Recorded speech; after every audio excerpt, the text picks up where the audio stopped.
The the Hall of Fame event itself, again, you're going to be sitting for a considerable amount Oh, of time. What was the running time on this time around? I think it was close to 4. Hmm.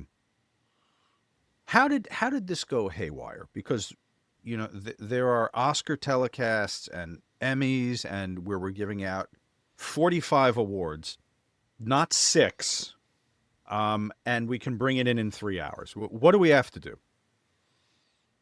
We, as if I'm I, going to I, be asked. But my whole thing was this. Um, if you're going to put somebody like Triple H in the Hall of Fame, he's the only one that goes in. Because to me, it's, for the night, yeah, you can put the other people in that are packages, but you can't have, you know, you just can't have people going up there because it's a special night for everybody. And everybody wants to tell their story. Like I don't know Michelle. I don't know Mark's wife at all. We've had just like hi, how are you? So like I was, and I didn't, that was an era where I wasn't watching their program. right? So I wasn't, wasn't aware of her contribution. So that was from just a fan standpoint. I thought she had a great speech. And then,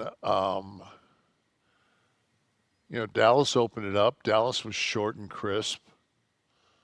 Um, but at the same time, it's just like not enough is said for Dallas of how many people that have stood on that Hall of Fame uh, stage that he's gotten there that wouldn't be probably alive. There's a lot of what Dallas has given back to the boys is amazing. Mm-hmm. And I thought Lex was short and sweet. Mm-hmm. It's so hard because there's packages of and everybody's there's a lot of of the boys and the ladies that have passed that deserve a spot in the Hall of Fame, and you have to pick you know 4 or 5 people that have passed to throw in, and people are obviously going to be looked aside. Um, so it's just, but when you get somebody like Paul Levesque that's going to go in, and he's a 14-time world champion. He was um, as big a part, like his career alone is gigantic, like one of the top 10 of all time, and then and I think one of the top 4 all time in making people look better. In the ring. Yeah, like Mm-hmm. one of the top 4 in taking somebody out there that he always could get the best match he could out of what he got that night. Um, then you take that, you throw in, and I wasn't around in 1996. I had already left. So then Mm-hmm. he tells the part of the story where you know he's going to production meetings because and we all love the business, but man, he had like a different uh, he wanted he had a different vision of the business, and I wanted it was nice to hear his vision, and because I was a part of a lot of it, but I wasn't. So a lot of people were just like, Jesus Christ, you're fucking Paul Winhour. I'm like, fucking, I was absolutely enthralled because I Mm-hmm. didn't. That's one of my best friends on earth, and I didn't know a lot of the fucking pieces of that story. And then when it gets to the point where it's April, it's mid-April, and you know how fucking thin the ice is on the Great Lakes, and you got to fucking keep walking and tell the fucking what you need to about the relationship with you and Vince, and how that he doesn't stand in front of us right now if that relationship doesn't become a part of his life. Mm-hmm. I mean, so it's like it was that was a night upon its own, and so, but no matter how you look at it, you're getting back. I'm getting back to my hotel at 2:30, 3 o'clock in the morning, Mm-hmm. and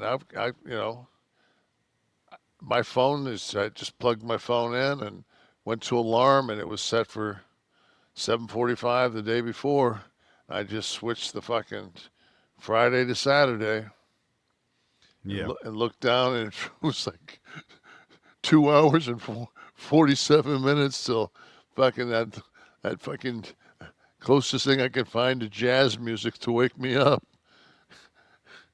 If that was 30 years ago with Paul and Sean and Scott, pointless to even go to bed at that point, right? Oh, yeah, I mean, because the train would, I mean, I just would have rolled right into that fucking. Number one, I would have rolled into the signing with Scott. So Scott and I would have found some place to go. We would have found some gentleman's club to hang out for the 3 hours in between.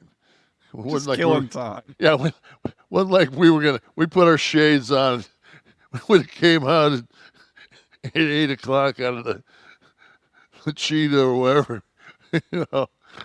Uh, but We'll talk more.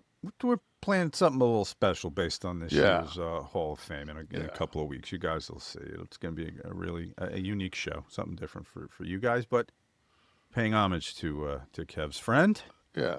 who got his solo It was a special induction. night. It was so nice to see all his girls, man.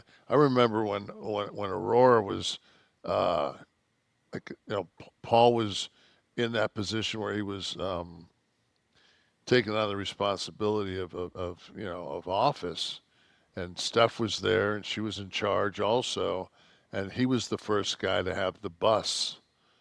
And I remember they had one of the dresser drawers pulled out, and that was her crib.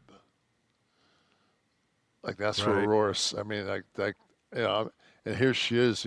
She's a freshman in college. I'm just like wow. Yeah. You know, Yeah. Time yeah, flies. it's crazy. It's a very Ozzy Osbourne existence. I remember them talking about Yeah, raising the kids on the bus, and yeah. you know, you I only know felt the like normal you know. I thought when I got back to my room, I thought I had been transported into Keith Richards' body. I was He was like, doing better than you. yeah, exactly. And I just fell out of the coconut tree. I was just like, fuck me, man. Yeah. So when you did finally get to sit down and eat that night, what did you get? You get a nice steak. What'd you get? No, because I never ate. But when you were, oh, because of Hall of Fame, right? Yeah, yeah, Yes, I mean, my pickup was yeah. 7:30. I got home. There was no fucking Oh, no sleep Jesus. to fucking Brooklyn, baby. Oh my God. You are damn right.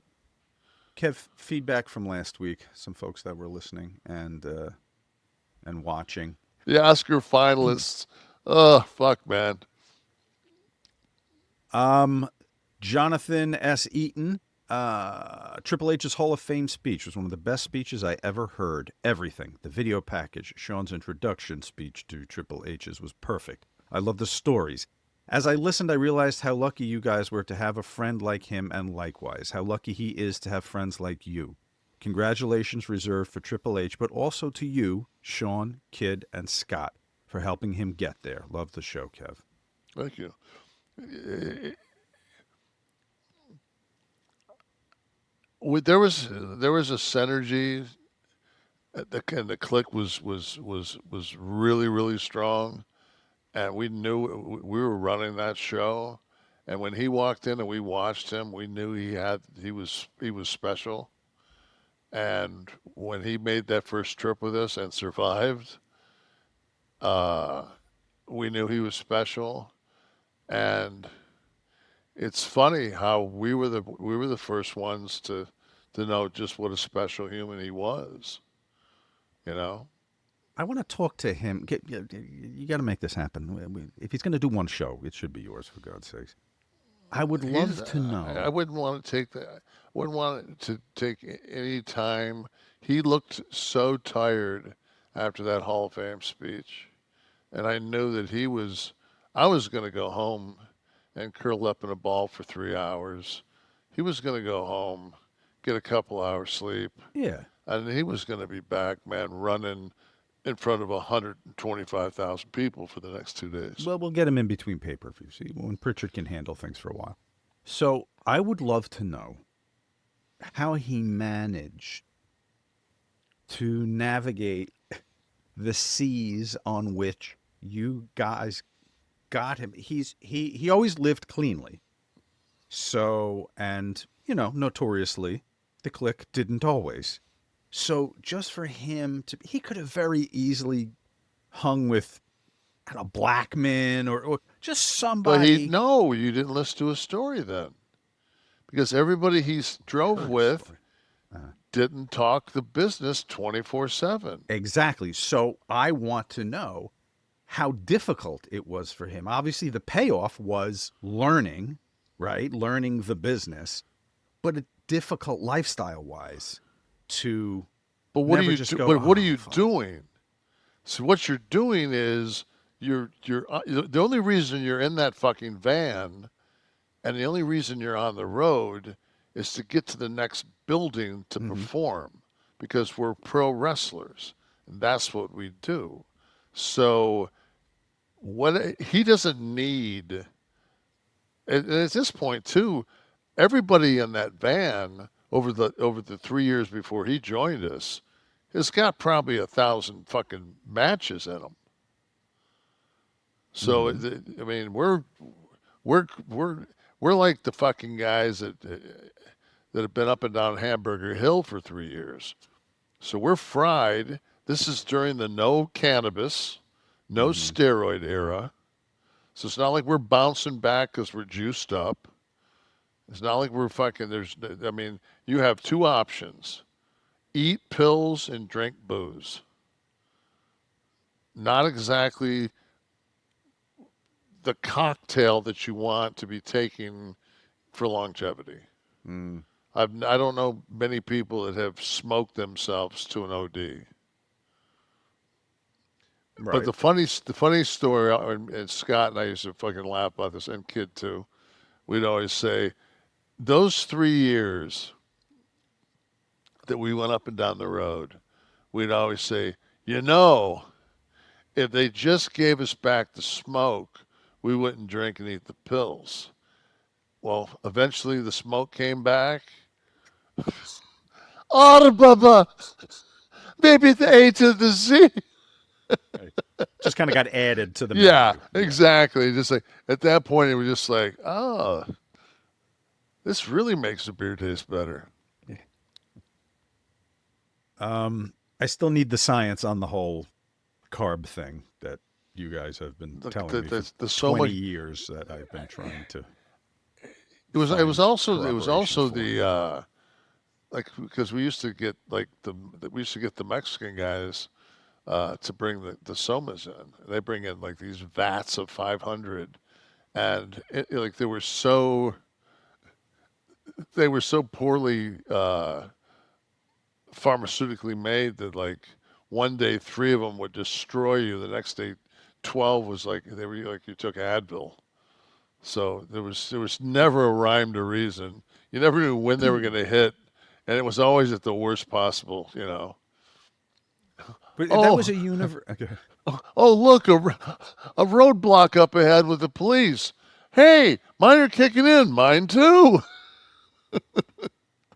The thing I can't, I think I've talked about on the air. When you guys would drop before the music would hit, and when the first one would kick, Go home. you'd go home. That's like you guys must have been so fucking bored. That's like a tight wire. It's like how can I turn tonight's match, which I've done 65 times in the last 2 months, into a little bit of an adventure? How can we add some more snapping alligators below the tightrope? Yeah, it was, but it was also, man, it's what made that, like when I see all of us except for one. I see and that's the thing that hurts the worst. I miss Scott every day, man, but when I'm with those other three guys and he's not there, it's just like, oh, like it's just, and the void is, it's not like his void is equal to everybody else's because Scott was so fucking, it just, the Scots, the Scottisms, like just, like, But I think each of you kind of had a different role in the Western. well, And if yeah, any of you was out of the equation, the other ones would be saying the yeah, same no. thing. I, Kev I, was so, or